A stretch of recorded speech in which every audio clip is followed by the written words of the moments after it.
I have always been what you call a daddy's Hi, girl. Dad. How are you? Hi, Daddy. To me, my dad was the biggest, strongest, most amazing man in the world. Okay. Wait a minute, I can't get it confused. What? Yeah. Here. We did everything Christmas Eve together. Day, 1988. We're stuffing shells. Right, kiddo? I remember my dad as one of the most personable men you've ever met. He was always laughing, smiling, always on the go. There was nothing he couldn't do.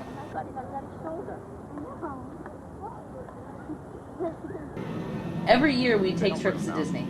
We would ride every ride and I would sit on his shoulders to watch the parades. One year, Dad even finagled a way for us to actually be in a Disney parade. When I was 13, things started to change. Dad stopped looking so big and strong, and he didn't smile as much anymore. A year later, my dad was diagnosed with Parkinson's disease. Parkinson's disease is a progressive degenerative disease, which means that it gets worse over time. Today, most people have heard about Parkinson's because it afflicts two American icons, Michael J. Fox and Muhammad Ali. But 13 years ago, we didn't know what was happening to Dad. All we knew was that he was becoming very different from the person he used to be. Tell you about Dad. Well, he certainly isn't the man that I married. Almost 40 years ago, that's for sure. He's changed a lot. He used to be very ambitious, very with it, very on top of things, and we were childhood sweethearts. So I've known him since I was 13 and he was 17, and I've known him most of my life. And now I know somebody else, a different person. I was never a talker.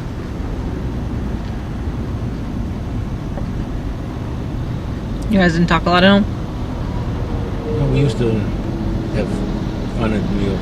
It's an eighth rifle. Put the damn thing down, I'm hungry already. Notice the size of it. It's not real. For you. Now, remember, hey, you must. Hey, wait a minute. You must go red cheese. Off at home. No, this is for Daddy. Thank you. Go ahead, put it in, eat it. I know it. The whole thing. The whole thing. Snack down. Good. Okay. It was tough finding out he had Parkinson's, I guess. Not knowing too much about it, I guess Muhammad Ali was just really the only person who had been out there beforehand with Parkinson's, and seeing how do I explain? You know, I guess a lack of facial expression, lack of motor control in some ways with him. I knew that would happen down the road. And then when you're diagnosed with anything, you know, a loved one is diagnosed with anything that isn't curable, because this isn't curable right now. I make them. In this pot, I make them bread. You know, it's tough to deal and know that down the road your loved one is going to have a real hardship to face. But you know, when we found out, there was still so much he could do. It wasn't really as debilitating then as it is now, because it is a progressive disease. But, you know, knowing what the future held was tough, and I felt sad for him. Did you feel sad for you? No. I felt sad for him because I hate this.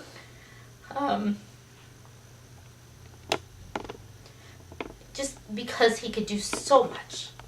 And I knew he wouldn't be able to do that, and I knew that would hurt him. He's still my father. So, I mean, it wouldn't change how I loved him or how I felt. So it wasn't about me. So, I mean, there was no reason for me to feel sad for me. It was just to feel sad for him.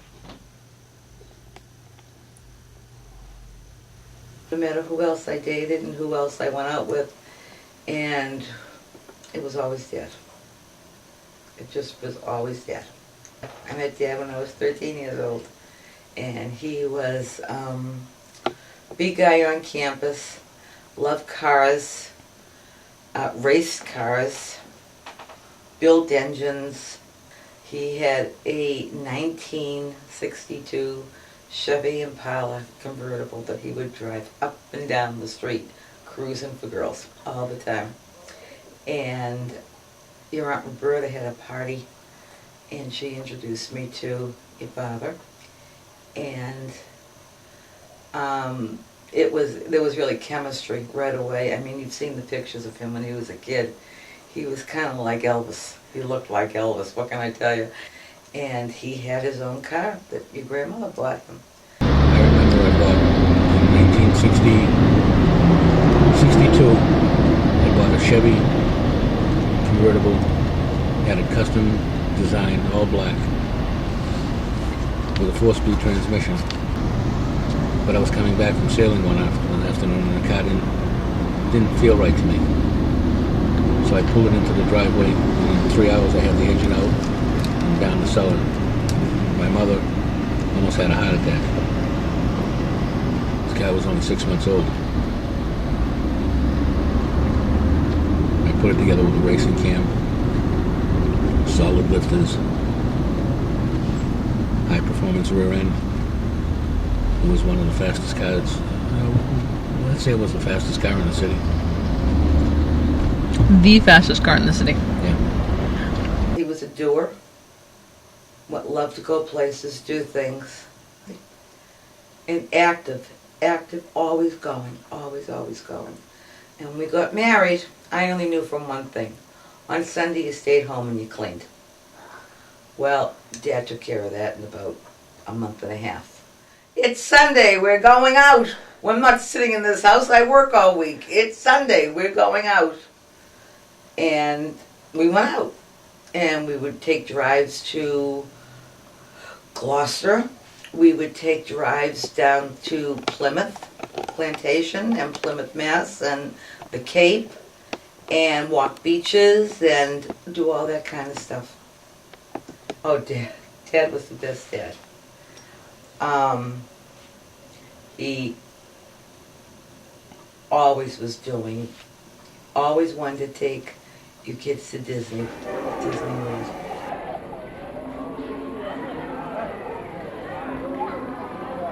He was always going to the public gardens in the summer and feeding the pigeons and the squirrels. I'm sure you remember that.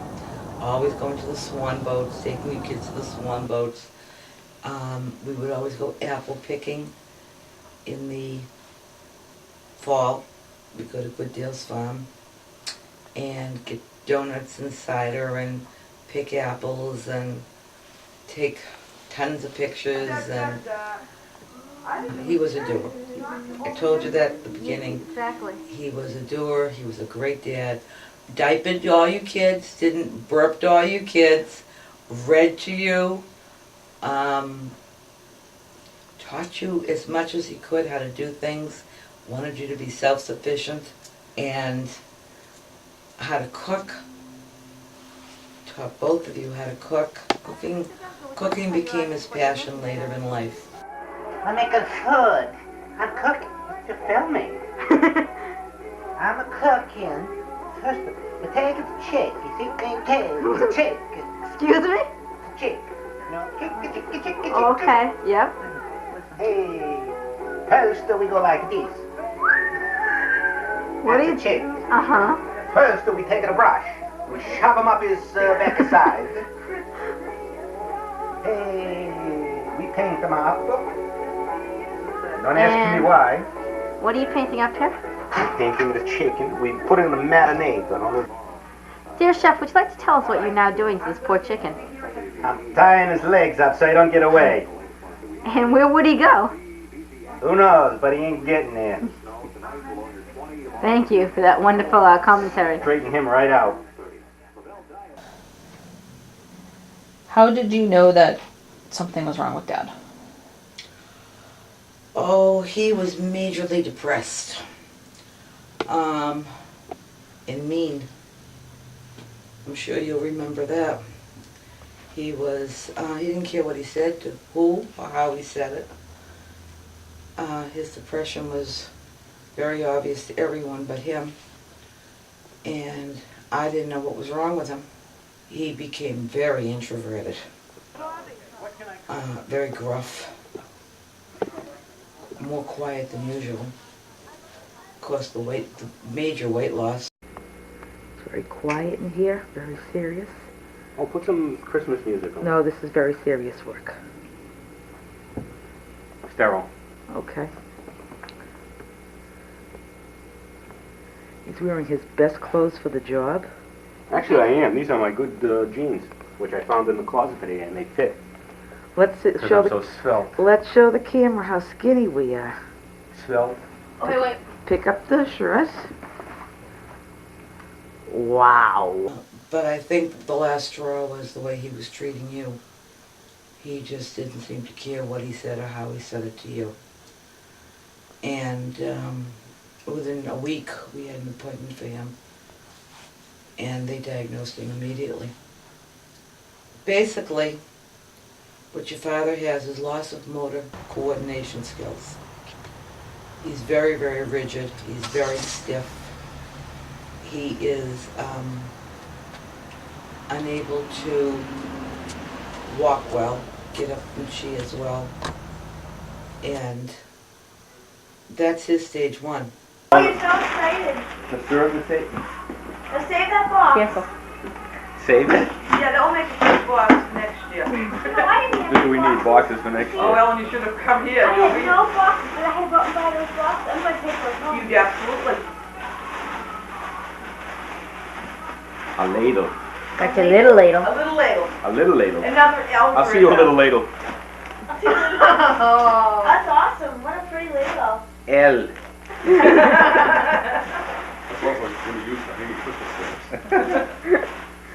Oh, save the tissue. Oh, God. I don't have to blow my She nose. is a Jew, isn't she? Wait, it's pretty tissue. Look at the color on it. Oh, it's... The cover.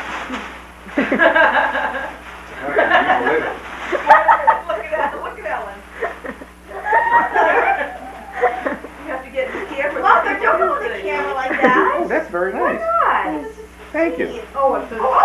That's for your chili, Oh, Daddy. that's a great pot. That's for the My chili. chili That's for pot. the chili you better start Oh, that's making. oh, that's Oh, I wonderful. love That's chili. the He really feels that he makes people uncomfortable. Although he doesn't shake from the Parkinson's on the outside, he does shake on the inside, and he really feels that his blank expression makes people truly uncomfortable. He's a very proud person, and this is devastating. It's devastating to anybody, but for a man of his stature, he's shrunk. He's gained an enormous amount of weight. He shuffles. He's very round-shouldered now. The head is always down. I mean, this was a guy who was 6 foot 2 inches tall, who is now 5'9", 5'10", and who has just, he looks in the mirror and says, "Oh my God, I can't believe this is me." It's hard.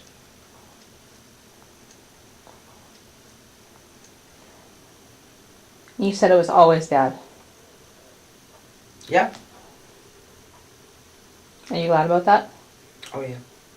I have no regrets. If it wasn't always Dad, I wouldn't have you and your sister. If it wasn't always Dad, I wouldn't have the wonderful memories that I have. Maybe I could have made memories with somebody else, but Dad has always pretty much accepted me for who I am. And I don't know of too many people who would have done that for me. I know he loves me, and I love him. And everyone has regrets, but I've lived 53 years with him, one way or another, and I can't imagine doing that with anyone else.